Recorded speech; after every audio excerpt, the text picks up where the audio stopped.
पुंडलीक हरे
गुरु भजनी रमले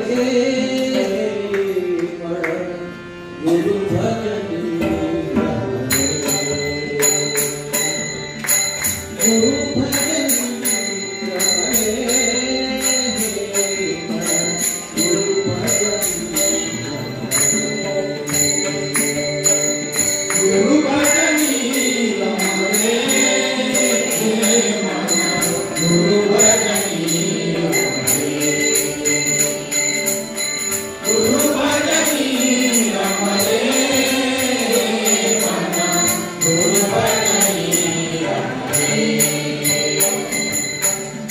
दिव्य बोधन दिव्य साधना दिव्य बोधन दिव्य साधना दिव्य बोधन दिव्य साधना दिव्य बोधन दिव्य साधना दिव्य बोधन दिव्य साधना गुरु चरण धरिए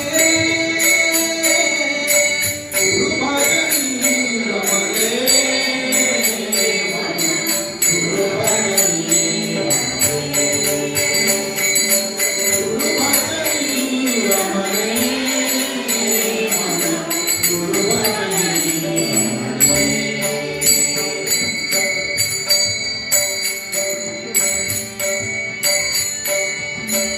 ईश्वरीय वंदे गुरुमय थारे ईश्वरीय वंदे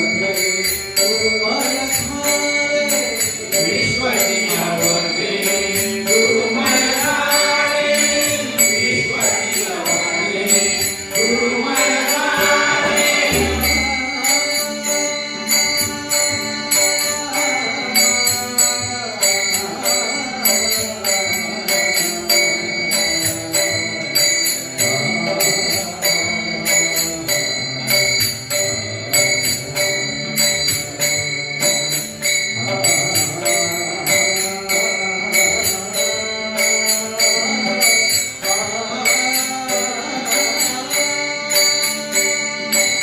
ईश्वरीय वंदे गुरुमय थारे ईश्वरीय वंदे गुरुमय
सच्चिदानंद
कुंडली गौरी हरे विठ्ठल श्री ज्ञानदेव तुकाराम सद्गुरु श्री नारायण महाराज की जय सद्गुरु श्री पै महाराज की जय सर्व संतन की जय वासुदेव हरि वासुदेव हरि वासुदेव हरि बजरंगबली की जय परम पूज्य सद्गुरु समर्थ श्री राहुल महाराज की जय परम पूज्य सद्गुरु समर्थ श्री अण्णा महाराज की जय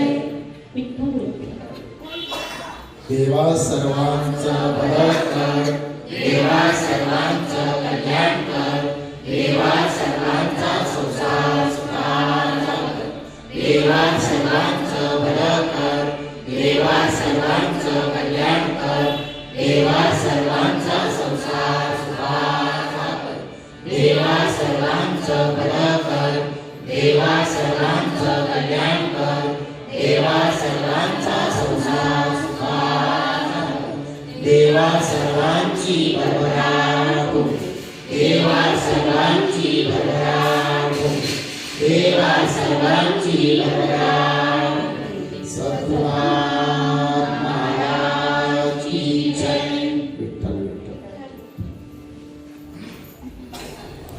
सर्वांना नमस्कार. परमपूज्य राहुल महाराज परमपूज्य अण्णा महाराज यांच्या चरणी कोटी कोटी वंदन. त्याचप्रमाणे आमच्या सर्वांच्या लाडक्या बाईमांना माझा प्रेमपूर्वक नमस्कार. राहुल महाराज संस्थानचे अध्यक्ष माननीय विठोबा आमचे सर्वांचे लाडके विठोबा यांना माझा नमस्कार. त्यांचे सर्व सहकारी त्यांच्या या संस्थानांचे सर्व पदाधिकारी या सर्वांना नमस्कार. आणि आपण सर्व उपस्थित ज्येष्ठ श्रेष्ठ बालगोपाळ माता बहिणी आपणा सर्वांना नमस्कार. याचबरोबर आज विशेष करून आमच्या या कार्यक्रमाचं शूटिंग करण्यासाठी आलेले आमचे सामान यांनाही माझा प्रेमपूर्वक नमस्कार आणि त्यांना मनपूर्वक धन्यवाद. प्रति शनिवार आपण या ठिकाणी ज्ञानेश्वर माऊलींचा हरिपाठ म्हणजे सद्गुरू श्री वामनराव पै प्रणित उपासना यज्ञ आपण करत असतो. आणि तुम्ही सर्व मोठ्या संख्येने वेळात वेळ काढून या ठिकाणी येतात आणि राहुल बाबांच्या चरणी अण्णा महाराजांच्या चरणी आम्ही सर्व सेवा करत असतो. या सेवेचा मोबदला आपल्याला एकच हवा असतो की आपला संसार सुखाचा व्हावा, आपलं जीवन सुखाचं व्हावं, समृद्धीचं व्हावं, आनंदाचं व्हावं, भरभराटीचं व्हावं. आणि यासाठी आपले प्रयत्न असतात. आणि आपण सर्वजण अगदी अद्यापासून इथपर्यंत म्हणजे सकाळी उठल्यापासून रात्री झोपेपर्यंत म्हणा किंवा जन्मापासून मरेपर्यंत जी आपली धडपड चाललेली असते ती सुखासाठी चाललेली असते. पण सुख हाताला लागत नाही. मग सुख मिळवण्याचा मार्ग काय? तर सुख मिळवण्याचा मार्ग एकच की तुम्ही इतरांना जे सुख किंवा दुःख द्याल ते सुख किंवा दुःख उमऱ्या घेऊन परत आपल्याच जवळ येईल. हा शहाणपणाचा मार्ग प्रत्येकाने जर लक्षात ठेवला आणि त्याप्रमाणे जीवन जगण्याचा प्रयत्न केला तर आपलं जीवन सुखाचं होईल. म्हणजे सुख द्या, सुख द्या, सुख द्या. दिल्याशिवाय येणार नाही. कारण निसर्गाचा तो न्याय परमेश्वराचा न्याय आहे. पेरल्याशिवाय रुजत नाही, पण पेरलेलं रुजतं, पण मिळताना भरभरून मिळतं. तसं आपण जे इतरांना सुख देऊ ते सुख आपल्याकडे सहस्त्रपटीने परत येईल. याच्यावर आपण जर दुःख दिलं तर ते दुःख आपल्याकडे सहस्त्रपटीने परत येईल. मग दुःख जर दिलं तर दुःख परत येणार, आपण दुःखी होणार. सुख दिलं तर सुख परत येणार, आपण सुखी होणार. म्हणून सुखी व्हायचं असेल तर एक 3 मार्ग सांगतो. काही कष्ट नाही, खर्च नाही, वेळेचा वेळ नाही आणि काही यातायात करायची गरज नाही. म्हणजे तुकाराम मला सांगता सुंदर शब्दात, काहीच न करोनी प्राणी राम नामे वदे वाणी तेणे संतुष्ट चक्र पाणी भक्ता लागे सापड. तसं हे काही याचा अर्थ आपण जे काही वेगवेगळ्या उपासनेचे जे मार्ग आहेत ते बाकीचे सर्व मार्ग धावाधाव करण्याचे आहेत, खर्चिक आहेत, कष्टिक आहेत, वेळकाढ आहेत, विधिविधानाचे आहेत. बरं त्या सर्व साधनांना आपल्याला अधिकार नाही. पण हा एकच ही गोष्ट अशी आहे की आपला सर्वांना अधिकार आहे, ते म्हणजे भक्ती मार्ग. आणि हा भक्ती मार्ग स्वीकारल्यानंतर आपण एकच करायचं की आपण जेवढं म्हणून पुण्य मिळवता येईल ते पुण्य मिळवायचं. किती पुण्य म्हणजे सद्गुरू वामनराव काही सांगतात, तुम्ही 88 सत्कर्म करा, 88 सत्कर्म करा. मग काय होईल? सत्कर्म केलं की त्याच्यातून पुण्याची निर्मिती होईल आणि ते पुण्य आपल्या सुखाला कारणीभूत ठरेल. सत्कर्म काय करायचे? सत्कर्म भरपूर आहेत पण सर्वांना शक्य नाही. अन्नदान, श्रमदान, रक्तदान, संपत्तीदान, धनदान, भूदान, वस्त्रदान भरपूर आहे पण सर्वांना शक्य नाही. मग संतांनी हा सोपा मार्ग दिला, नामस्मरणाचा मार्ग, भक्तीचा मार्ग, सोपा मार्ग. नामदान करा. नामदान सर्वश्रेष्ठ दान. जे दान एकदा दिल्यानंतर परत द्यायला लागत नाही ते श्रेष्ठ प्रतीचं दान. अन्नदान आता केलं परत सकाळी पाहिजे, उद्या पाहिजे. वस्त्रदान आता केलं, हे वस्त्र जुनं झालं की नवीन वस्त्र पाहिजे, म्हणजे परत करायला लागतं. पण नामदान असं आहे आणि ज्ञानदान की परत द्यायला लागत नाही. एकदा नाम दिलं की आपल्याला रोज सांगायला लागत नाही, चला विठ्ठल विठ्ठल म्हणा असं सांगायला लागत नाही. आपण ते नाम सतत जपतो म्हणून ते श्रेष्ठ प्रतीचं दान आहे. ज्ञानदान एकदा दिलं ज्ञान, ते ज्ञान स्वीकारलं, ते ज्ञान मिळवलं, ते ज्ञान घेतलं की परत सांगायला लागत नाही. आता हा सुंदर तबला वाजवतो बोललं, त्याला सांगायला लागत नाही ना आता असा वाजव तसा वाजव, कारण त्याने ज्ञान स्वीकार. आता तो जन्मभर ते ज्ञान विसरणार नाही. हार्मोनियम राजाचा सुंदर वाजवतो, मग हे सुंदर ज्ञान त्यांनी संपादन केलं, हे ज्ञान संपादन केलं. आता ते कोणी काढून घेऊ शकत नाही, हिरावून घेऊ शकत नाही, ते जीवनभर त्यांच्यासोबत ते ज्ञान राहणार. म्हणून ज्ञानदान आणि नामदान ही श्रेष्ठ प्रतीची दान आहे. म्हणून संतांनी आपल्याला नामदान केलं. राहुल महाराजांनी सांगितलं नामस्मरण करावे, सुंदर शब्दात लिहून ठेव, नामस्मरण करा. अगणित पुण्य संपादन करून देणारा हा राजमार्ग आहे. ज्ञानेश्वर माऊली बघा म्हणतात, हरिमुखे म्हणा पुण्याची गणना कोण करी. पुण्य मोजता येत नाही, पुण्याला मोजमाप नाही. बाकी सगळ्या गोष्टीला मोजमाप आहे. लांबी मोजायची असेल तर मीटर आहे. जर समजा आपल्याला द्रव पदार्थ मोजायचा असेल तर लिटर आहे की नाही, म्हणजे त्याला माप आहे, वजन आहे, आज सगळ्याला माप आहे. पण नामस्मरणाने पुण्य निर्माण होतं, त्या पुण्याला मोजमाप नाही. मग नामस्मरणाने किती पुण्य निर्माण होतं? अगणित पुण्य, अगणित. आणि ते पुण्य आपल्या जीवनात सुखाला कारणीभूत होतं. जीवनामध्ये पैसा आवश्यक आहे, पैसा सोयीसाठी आणि पुण्य सुखासाठी. पैशाने सुख मिळवता येत नाही. जर पैशाने सुख मिळवता आलं असतं तर या जगाच्या पाठीवर ज्यांच्याकडे भरपूर पैसा आहे त्या आनंदात असले असते, सुखात असले असते, पण असं काही होत नाही. किंवा दुसरी गोष्ट, जर समजा पैशाने सुख मिळवता आलं असतं तर कुठेतरी सुखाचं दुकान असलं असतं आणि आपण त्या दुकानात जाऊन पैशाने सुख विकत घेऊ शकलो असतो, पण तसं हे नाही.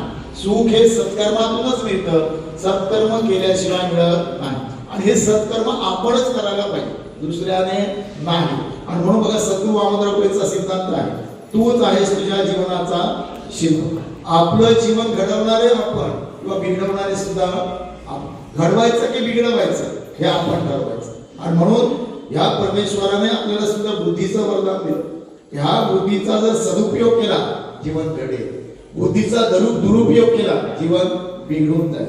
आणि म्हणून सदुपयोग बुद्धीचा कसा करावा याच्यासाठी संतांनी आपल्याला वेळोवेळी मार्गदर्शन केलेलं आहे. मग ते अभंगातून असेल, संतांच्या वचनातून असेल, हरिपाठातून असेल, गाथेतून असेल, संदासबोधातून असेल, मार्गदर्शन केलं. फक्त आपलं काम काय, ते मार्गदर्शन घेऊन त्या मार्गदर्शनाप्रमाणे मार्गक्रमण केलं पाहिजे. वाट दाखवली, या वाटेवरून चालण्याचं काम तुम्ही आम्ही केलं पाहिजे. तर त्या वाटेवरून चाललो तर सुखाच्या साम्राज्यामध्ये आपण पोहोचू शकतो. म्हणून आवडीने अठ्ठासाने सत्कर्म करा. सत्कर्म अनेक प्रकारचे आहेत, मी सांगितलं नामदान करणं, ज्ञानदान करणं. सत्कर्म सोपं आहे, सगळ्यांना जमणार आहे. नामस्मरण करणं सर्वांना जमणार आहे. दुसरी याच्या बरोबरची गोष्ट म्हणजे अट्टाहासाने दुष्कर्म टाळा, हे महत्वाचं आहे. कारण काय, आपण जे सत्कर्म करू त्याच्यातून पुण्याई निर्मिती होईल आणि ह्या पुण्याची निर्मिती झाली आणि जर समजा आपल्याकडून दुष्कर्म घडलं तर दुष्कर्माने काय होईल, हे पुण्य येईल आणि ते विनाकारण वाहून जाईल, खर्च पडेल विनाकारण. आणि म्हणून अट्टासाने दुष्कर्म टाळा. आता दुष्कर्म काय प्रकारची आहेत, अगदी द्वेष, मत्सर, तिरस्कार इथपासून गुणापर्यंत, म्हणजे गुण जरी केला तरी दुष्कर्म, द्वेष केला तरी दुष्कर्म, निंदा केली तरी दुष्कर्म, द्वेष केला तरी दुष्कर्म, दुसऱ्याची नालस्ती केली तरी दुष्कर्म, लावालावी केली तरी दुष्कर्म, दुसऱ्याचा द्वेष केला तरी दुष्कर्म, खून केला तरी दुष्कर्म. एवढी दुष्कर्म आहे. आपण आता कधी गुणापर्यंत काही आपण जाणणार, पण आपल्याकडून नकळत दुष्कर्म काय होतं, द्वेष होतो, मत्सर होतो, तिरस्कार होतो, निंदा होते, नालस्ती होते, दुसऱ्याचं भलं झालं की आपल्या पोटात दुखायला लागतं. ही सर्व दुष्कर्म आहे. ही दुष्कर्म टाळली पाहिजे. तर काय केलं पाहिजे, सत्कर्म केलं पाहिजे. मग दुसऱ्याचं भलं झालं, देवाला प्रार्थना कर, देवा छान, दुसऱ्याने गाडी घेतली आनंद, दुसऱ्याने बंगला बांधला आनंद, दुसऱ्याला चांगली सुनबाई मिळाली आनंद, दुसऱ्याला चांगला जावई मिळाला आनंद. मग काय होईल, सत्कर्म. सत्कर्मातून पुण्य निर्मिती होईल आणि आपण निर्माण केलेलं पुण्य खर्ची पडणार नाही. याच्यामुळे द्वेष, मत्सर, तिरस्कार केला, पुण्य खर्च पडणार आणि पापाची निर्मिती होणार. आणि म्हणून पहिली गोष्ट अट्टासाने सत्कर्म करा, दुसरी गोष्ट निग्रहाने दुष्कर्म टाळा, आणि तिसरी गोष्ट म्हणजे अति महत्वाची, खर्ची पडलेली पुण्य आहे ईश्वरी बँकेत जमा करा. आता आपण बघा पैसा मिळवतो की नाही, पैसा मिळवतो, आणि हा पैसा जर समजा उधळला, चुकीच्या गोष्टीसाठी उधळला तर आपण कंगाल होऊ. हा या पैशाची जशी आपण बचत करतो, काटकसरीने व्यवहार करतो आणि उरलेला पैसा बँकेत आपण डिपॉझिट करतो, तसं पुण्य निर्माण केलं पाहिजे. ते पुण्य विनाकारण खर्च पडू नये म्हणून आपण सत्कर्म केलं पाहिजे, दुष्कर्म टाळलं पाहिजे. आणि पुण्य निर्मितीसाठी आपल्याला जेथे जेथे संधी मिळेल तेथे तेथे पुण्य निर्मिती केली पाहिजे. मग पुण्य निर्मितीची सांगितली, किती गोष्टी सांगितल्या, दुसऱ्याचं भलं चिंतन करणं, दुसऱ्याबद्दल चांगलं बोलणं, दुसऱ्याची स्तुती करणं, दुसऱ्याचं कौतुक करणं, आणि सर्वात महत्वाचं म्हणजे कृतज्ञता व्यक्त करणं, सर्वांबद्दलची कृतज्ञता. का सर्वांबद्दलची कृतज्ञता, सर्वांमुळे माझं जीवन चाललेलं आहे. वेगवेगळ्या ठिकाणी लोक काम करतात, वेगवेगळ्या ठिकाणी आपापल्या सर्व व्यवस्था सगळं चालवतात, म्हणून आपल्याला सुंदर व्यवस्था मिळत असते. बघ, रस्त्याचं काम करणारी मंडळी अहोरात्र तिथे मेहनत करतात, ती मेहनत करतात म्हणून आपल्याला रस्ते सुरळीत मिळतात. शेतकरी शेतात काम करतो, उन्हातानात काम करतो, तो तिकडे उन्हातानात राबतो म्हणून आपल्याला अन्न मिळतं. व्यापारी व्यापार करतो म्हणून आपल्याला ते सहज उपलब्ध होतं. म्हणजे कितीतरी लोकांनी आपल्यावर अनंत उपकार केलेले असतात, त्यांच्याबद्दल सतत मनात कृतज्ञता असली पाहिजे, सतत. याचबरोबर आपल्याला परमेश्वराने हे सुंदर शरीर दिलेलं आहे. आपल्याला आई वडिलांनी जन्म दिला, लालन केलं, पालन केलं, पोषण केलं, संवर्धन केलं, आपल्याला शिक्षण दिलं, शिकवण दिली, आणि आपल्याला आपल्या पायावर उभं केलं. म्हणून मातृदेव भव, पितृदेव भव, आचार्य देव भव, म्हणजे त्यांची पण कृतज्ञता असली पाहिजे. ज्यांच्याकडून आपण शिकलो, ज्ञान घेतलं, त्यांच्याबद्दल कृतज्ञता असली पाहिजे. आणि ज्या परमेश्वराने हे सुंदर शरीर आपल्याला बहाल केलं ना, त्या विकत घेतलं, त्या बनवलं, बहाल केलं, हे शरीर सुंदर शरीर बहाल केलं, आणि या शरीराच्या ठिकाणी सुंदर व्यवस्था केली. इच्छाशक्ती, स्मरणशक्ती, कल्पनाशक्ती, भावनाशक्ती, बुद्धीचं वरदान, असं कितीतरी देणग्यान युक्त असं आपल्याला देह दिला. आतमध्ये तर इंद्रिय जी आहेत ती इंद्रियाची एका इंद्रियांची कोटी कोटी किंमत असेल, सांगता येत नाही. 2 किडण्या दिल्या, एक किडनी समजा काही कारणास्तव बिघडली तर दुसरी किडनी आपोआप त्याची साईज बदलते आणि आपल्या शरीराची व्यवस्था, रक्तभिसरणाचं काम चालवते.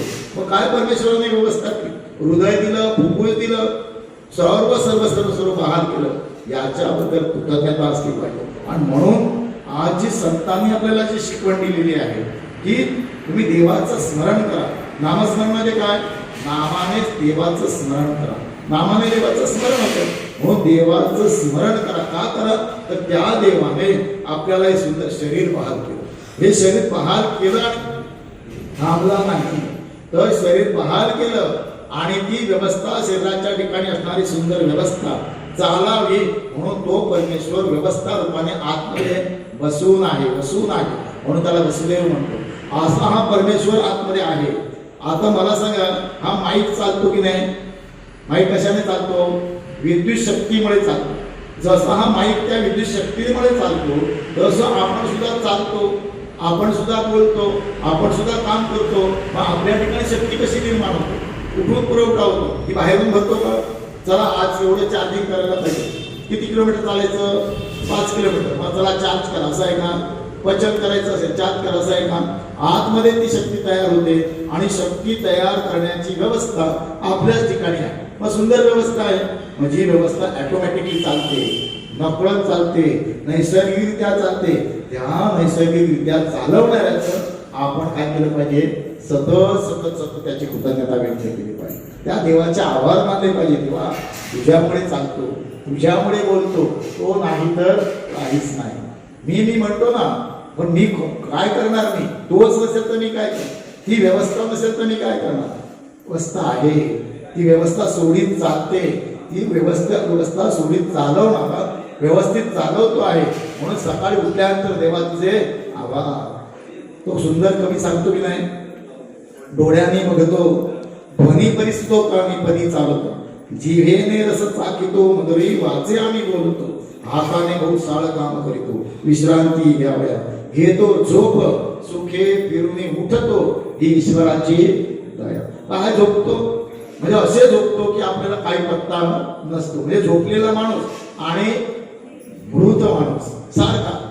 पण परत उठतो ते उठतो. कसे उठतो? सर्व ज्ञान घेऊन उठतो. सर्व जे काय आपल्याकडे ज्ञान, आपल्यावर जे काय ज्ञान आपल्याकडे असतं ते ज्ञान घेऊन उठतो. की सकाळी उठल्यानंतर अरे बाबा हे ब्रश घे आणि दात घास सांगायला लागतं. चपात्या करायच्या असतील, पोळ्या करायच्या असतील, हे कणिक घे, ते भिजव, त्याचे गोळे कर, ते त्याला काय कर, त्याला असं छानपैकी लाट सांगायला लागतं का? स्मरण घेऊन परत उठतो. ही केवढी देवाची कृपा आहे. आणि म्हणून डोळ्या रात्री झोपतो, सुखे फिरून उठतो, ही परमेश्वराची दया. अशी कृतज्ञता असली पाहिजे देवाबद्दलची.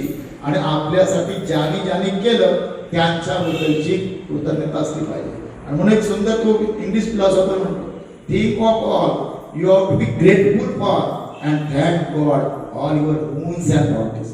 म्हणजे ज्याने तुमच्यासाठी भरभरून दिलेलं आहे, जे तुमच्यासाठी करता आहे, या सर्वांच्या बद्दल एकच विचार करा, देवा सर्वांचं हा कृतज्ञता भाव आहे.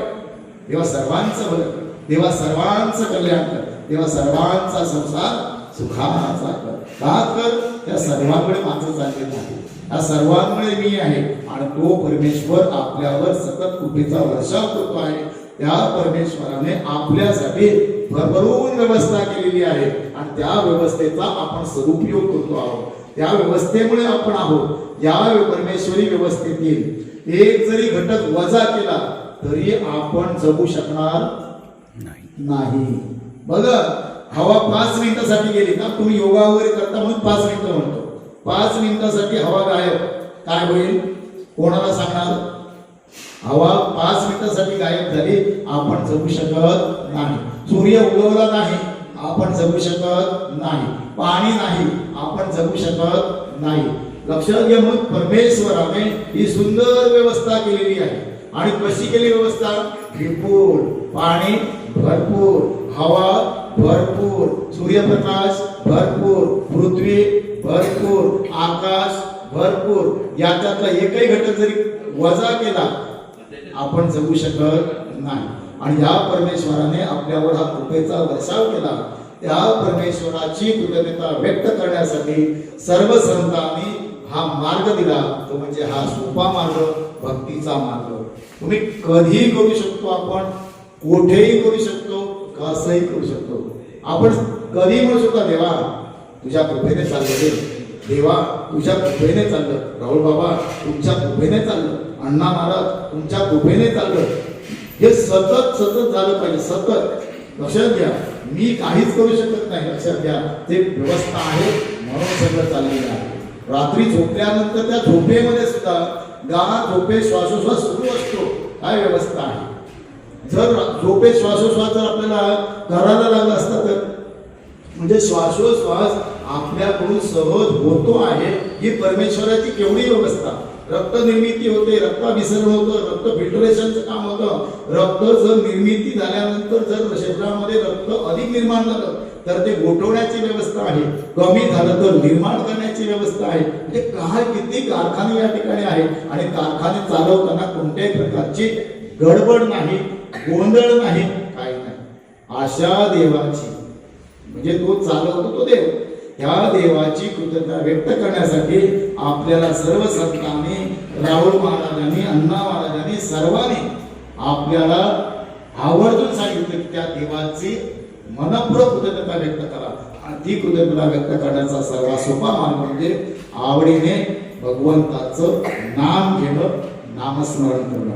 नामाने स्मरण होतं नाम, आणि भगवंताचं नाम जर मुखात असेल तर आपल्याला कोणत्याही प्रकारची काळजी करायची गरज नाही, कारण नामासारखं अन्य कोणतंही सत्कर्म नाही. म्हणून सर्वश्रेष्ठ सत्कर्म हे नामस्मरण करणं. आणि असं जर नामस्मरण आपल्याकडून झालं तर आपण आपल्या जीवनामध्ये सुखाचा सुकाळ निर्माण करू शकतो.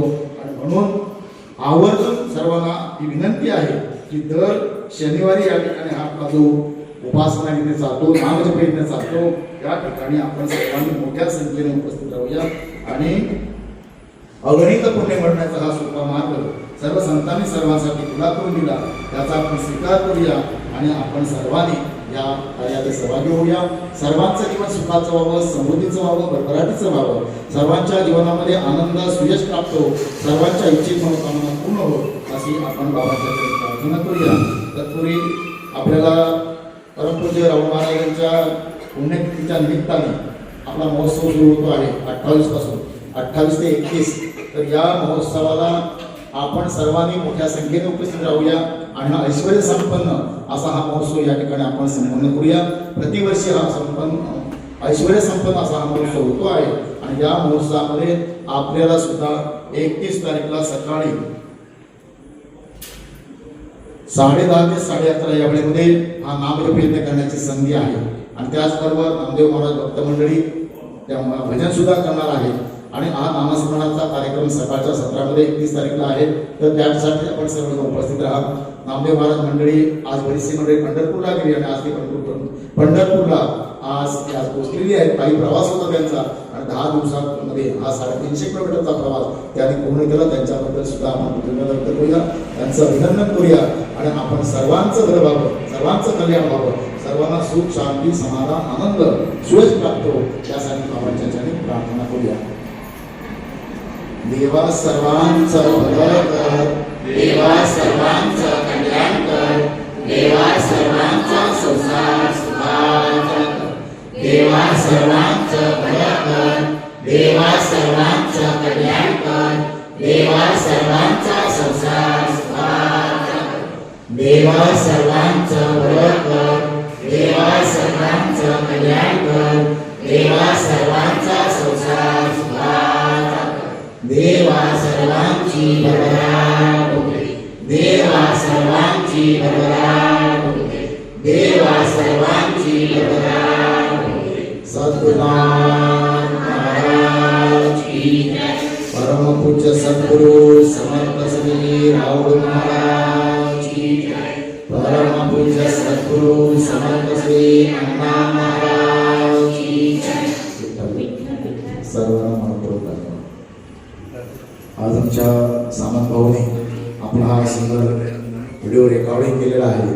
तर सामंत भाऊंना मी मनपूर्वक धन्यवाद देतो आणि त्या सामंत भाऊंच्या सुखी संसारासाठी आपण एका खास आपण त्याच्यासाठी प्रार्थना करूया की त्यांचा संसार सुखाचा समृद्धीचा भरभराट देवा यांचा भलं कर, देवा यांचं कल्याण कर, देवा यांचा संसार सुखाचा कर, देवा यांचं भलं कर, देवा यांचं कल्याण कर, देवा यांचा संसार सुखाचा कर, देवा यांचं भलं कर, देवा यांचं कल्याण कर, देवा यांचा